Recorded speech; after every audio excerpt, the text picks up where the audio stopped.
Shalom, selamat pagi. Video ini berisi tentang pembahasan Bupena 5B, tema 5, subtema 2, pembelajaran 4 sampai dengan 6. Silahkan disimak dan jangan lupa di subscribe ya, supaya tidak ketinggalan dengan video-video selanjutnya. Muatan IPS KD 3.1 dan 4.1, Kenampakan alam dan kenampakan buatan. Perhatikan gambar yang pertama. Pelabuhan dimanfaatkan sebagai tempat pemberhentian kapal laut. Gambar yang kedua, perkebunan dimanfaatkan untuk menghasilkan bahan pangan. Muatan bahasa Indonesia KD 3.7 dan 4.7 menggali informasi dengan membuat pertanyaan. Hal yang perlu dilakukan untuk menggali informasi dengan membuat pertanyaan: 1.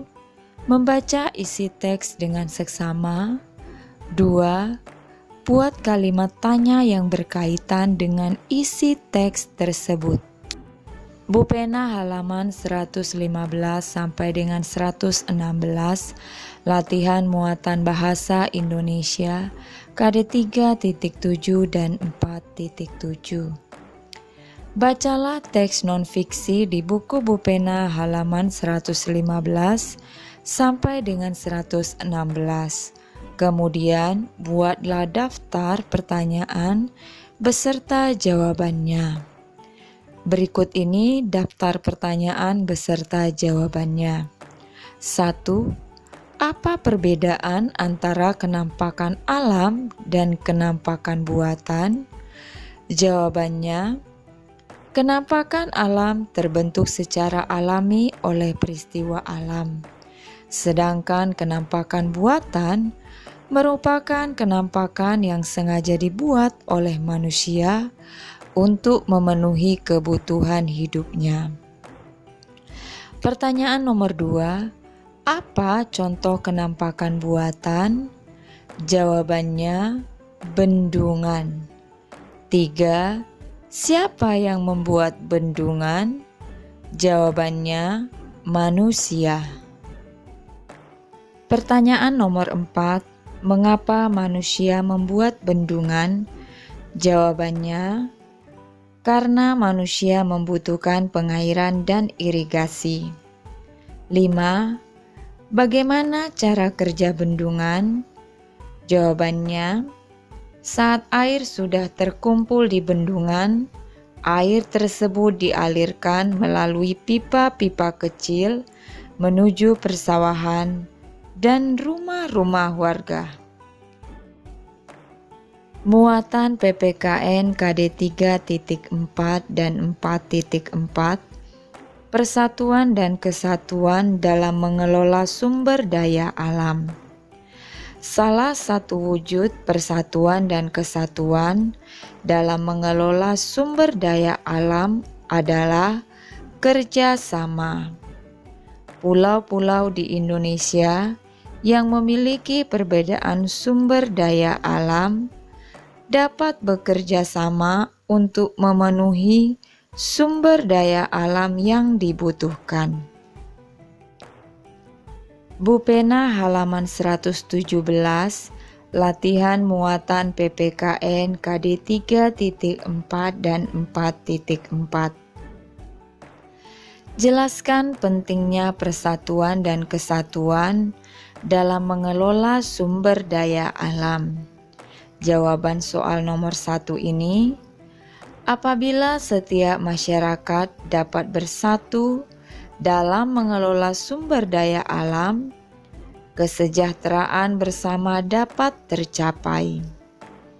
Pertanyaan nomor 2, apa akibat dari tidak menerapkan persatuan dan kesatuan dalam mengelola sumber daya alam? Jelaskan. Jawabannya, kesejahteraan sulit tercapai. Pertanyaan nomor 3, Apa manfaat persatuan dan kesatuan dalam mengelola sumber daya alam? Jelaskan. Jawabannya, kesejahteraan tercapai. Pertanyaan nomor 4, tuliskan contoh pengelolaan sumber daya alam dengan menerapkan sikap persatuan dan kesatuan. Jawabannya, Pulau Madura memiliki sumber daya garam yang melimpah. Sumber daya alam berupa garam tersebut diperlukan oleh masyarakat di berbagai pulau, salah satunya Pulau Kalimantan. Jadi, penduduk Pulau Kalimantan dapat bekerja sama dengan petani garam di Pulau Madura untuk memenuhi kebutuhan garam mereka. Muatan IPA KD 3.5 dan 4.5, hubungan makhluk hidup dalam ekosistem. Simbiosis adalah hubungan timbal balik antara dua makhluk hidup yang hidup dalam ekosistem yang sama. Berikut ini adalah simbiosis mutualisme. Simbiosis mutualisme yaitu hubungan atau interaksi antara dua jenis makhluk hidup yang saling menguntungkan. Gambar yang kedua, simbiosis komensalisme. Simbiosis komensalisme yaitu interaksi yang menguntungkan satu makhluk hidup, namun makhluk hidup lainnya tidak dirugikan dan tidak diuntungkan. Gambar yang ketiga, simbiosis parasitisme. Simbiosis parasitisme yaitu interaksi yang menguntungkan satu makhluk hidup dan merugikan makhluk hidup lainnya. Bupena halaman 118, latihan muatan IPA KD 3.5 dan 4.5. Perhatikan gambar di buku Bupena halaman 118, lalu jawablah pertanyaan-pertanyaan berikut ini. A. Apa hubungan makhluk hidup yang terdapat pada gambar yang ada di buku Bupena halaman 118? Jawabannya, simbiosis mutualisme. B. Apa keuntungan atau kerugian yang diperoleh tiap-tiap makhluk hidup? Jawabannya, ikan badut dapat perlindungan. Anemon dapat sisa makanan. Pertanyaan C, tuliskan satu contoh hubungan antar makhluk hidup lain yang serupa dengan simbiosis pada gambar tersebut. Jawabannya, hubungan antara kerbau dan burung jalak. Pertanyaan nomor 2, perbedaan antara simbiosis komensalisme dan simbiosis parasitisme. Jawabannya, simbiosis komensalisme yaitu interaksi yang menguntungkan satu makhluk hidup, namun makhluk hidup lainnya tidak dirugikan dan tidak diuntungkan.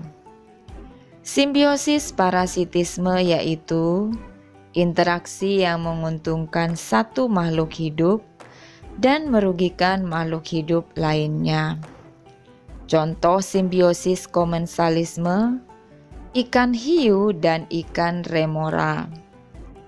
Contoh simbiosis parasitisme antara nyamuk dan manusia, kutu dan kucing. Muatan bahasa Indonesia KD 3.7 dan 4.7 melengkapi informasi teks non-fiksi yang dibaca. Untuk melengkapi informasi teks non-fiksi yang dibaca, kamu perlu memperhatikan hal-hal berikut. 1. membaca teks dengan seksama. 2. Menggarisbawahi kata kunci atau ide pokok pada setiap paragraf teks. 3. Menjawab pertanyaan yang diberikan. Bu Pena halaman 119 sampai dengan 120, latihan muatan bahasa Indonesia KD 3.7 dan 4.7. Bacalah teks di buku Bu Pena halaman 119 sampai dengan 120. Kemudian, jawablah pertanyaan-pertanyaan di buku Bu Pena halaman 120. 1. Lengkapilah kalimat-kalimat berikut dengan informasi penting berdasarkan teks. 1a. Titik-titik merupakan interaksi antara dua organisme yang berlainan spesies. Jawabannya simbiosis. 1b.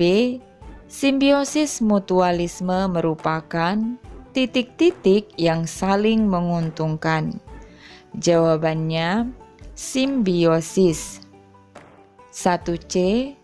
Burung jalak dan kerbau merupakan contoh organisme yang saling menguntungkan, karena jalak mendapat titik-titik dan kerbau titik-titik. Jawabannya, jalak mendapat makanan dengan memakan kutu yang berada di kepala kerbau. Kerbau juga diuntungkan karena kulitnya kini bersih dari kutu. Pertanyaan 1D, simbiosis mutualisme juga terdapat pada hewan kelomang dan titik-titik. Jawabannya anemon laut. 1E, kelomang mendapat keuntungan karena titik-titik. Jawabannya anemon mengusir hewan pemangsa kelomang dengan cara menembakkan racun. Muatan SBDP KD 3.3 dan 4.4. Properti tari dan pola lantai dalam tari bertema. Tari kancet lasan dari Kalimantan meniru gerak burung enggang atau rangkong. Properti yang digunakan adalah bulu-bulu burung enggang, tiruan yang diikatkan pada jari tangan. Tari merak dari Jawa Barat meniru gerakan burung merak. Properti yang digunakan adalah selendang dengan warna dan motif menyerupai burung merak. Berikut contoh pola lantai dalam tari merak. Yang pertama, pola lantai lurus. Yang kedua, pola lantai lurus berlawanan arah. Yang ketiga, pola lantai melingkar. Yang keempat, pola lantai lurus berhadapan. Bu Pena halaman 121, latihan muatan SBDP KD 3.3 dan 4.3. 1.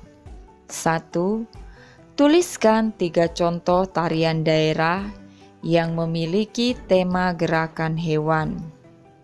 Jawabannya, tari kancet lasan, tari merak, dan tari kijang.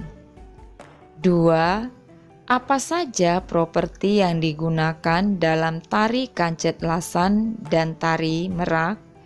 Jawabannya, properti tari kancet lasan adalah bulu-bulu burung enggang tiruan yang diikatkan pada jari tangan. Properti tari merak adalah selendang dengan warna dan motif menyerupai burung merak. Muatan PPKN KD 3.4 dan 4.4, semangat kekeluargaan dan gotong royong.